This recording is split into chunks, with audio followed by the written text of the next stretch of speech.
বেচারা হাদির জীবন যায়, এদিকে রাজনীতি করে। তো আদালতগুলিতে জামাত বিএনপির উকিল না হলে কাজ হয় না। বলছিলাম যে তফসিল পরবর্তী সময়ে আইন শৃঙ্খলা পরিস্থিতির নিয়ন্ত্রণই সবচেয়ে বড় চ্যালেঞ্জ হয়ে দাঁড়িয়েছে। আমরা যদি একদিন পরের চিত্র তুলে ধরি, আমরা দেখলাম তফসিল ঘোষণার পরের দিনই কিন্তু দুর্বৃত্তের গুলিবর্ষণের শিকার হলেন ঢাকা ৮ সম্ভাব্য প্রার্থী ওসমান হাদি। আমি যদি হাদির প্রসঙ্গ আপনার সামনে তুলে ধরি মাসুদ কামাল, আমরা দেখেছি বছর জুড়েই কিন্তু ওসমান হাদি বিভিন্ন বিষয়কে কেন্দ্র করে আলোচনায় ছিল এবং বলা হয়ে থাকে যে পতিত শক্তি আওয়ামী লীগের চক্ষুষ হলে পরিণত হয়েছিলেন তিনি, এবং আওয়ামী লীগের সমর্থকদের দ্বারা তিনি যে হত্যার হুমকি পেয়েছিলেন সেটিও কিন্তু 1 মাস আগে তিনি জানিয়েছেন।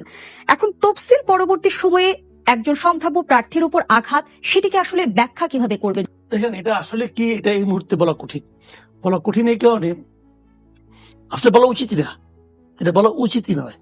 এই কারণে উচিত নয় যে আমি যদি বলি তাহলে কিন্তু আমি একটা পক্ষ নিয়ে নিলাম, আমি আমাদের একটা রাজনীতি খুঁজলাম। আপনার মনে আছে যে এই মানে কি বলে আপনার বিএনপি যে মহাসমাবেশ হয়েছিল একবার 28 অক্টোবর, সেই মিটিং এর পরে একজন পুলিশকে হত্যা করা হয়েছিল। পুলিশকে হত্যা করে আধা ঘন্টার মধ্যে সেই সময় স্বরাষ্ট্রমন্ত্রী বললেন কি যে ছাত্র দলের লোকেরা তাকে মেরেছে। তো উনি কি করে বুঝলেন ছাত্র দলের লোক মেরেছে? যে মেরেছে উনি যে বড় সিসিটিভি দেখেছেন, সিসিটিভি থেকে যে মেরেছে তার পিছনে লেখা ছিল যে আমি ছাত্র দল, লেখা ছিল না। উনি বললেন কেন? উনি বললেন এই কারণে, ওটা বলার মাধ্যমে উনি সবাইকে বললেন যে ছাত্র দলের লোকদেরকে ছাড়া অন্য কাউকে তোমরা খুঁজো না, তোমরা ওকেই খুঁজো, যে কোনো একটা ছাত্র দলের লোককে ধরে নিয়ে আসো।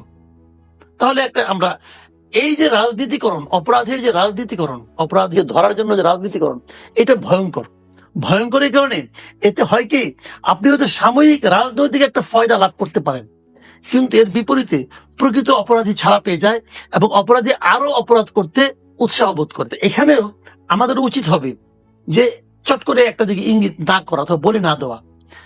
এটা একটা ফৌজদারি অপরাধ কিন্তু, তাই না?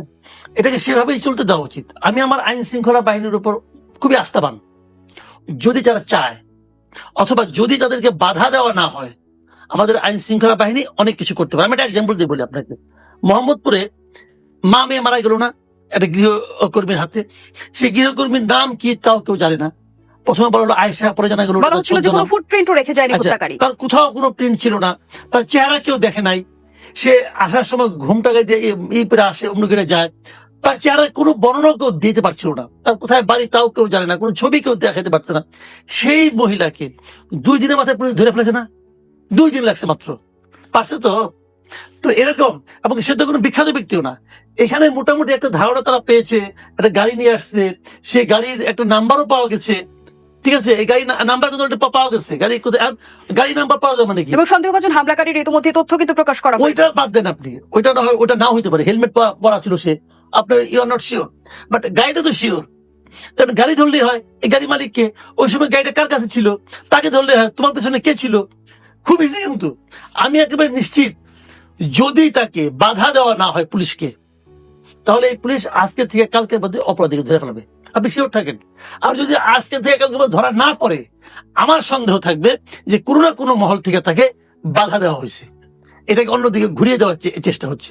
যাকে এখন মতো সন্দেহ করা হচ্ছে, ফয়সাল নামে যে ছেলেটাকে, দাউদ খান নাকি নাম, ফয়সাল, বিরাট নাম। এই ছেলেটা কিন্তু আমরা যতটুকু দেখলাম এ পর্যন্ত, যতটুকু তথ্য পেলাম, সে কিন্তু অস্ত্র মামলায় গ্রেফতার হয়েছিল। এই গত ফেব্রুয়ারি মাসে সে ছাড়াও পাইছে। সে ছাত্রলীগের রাজনীতির সঙ্গে জড়িত, সে ছাত্রলীগের কোনো একটা ছাত্রলীগের সেন্ট্রাল কমিটি ছিল। তার মানে ছাত্রলীগের একটা লোক যে সংগঠনকে আপনি নিষিদ্ধ করছেন, যার ইউনিয়ন কমিটির একটা লোককে পাইলে আপনি পিটান।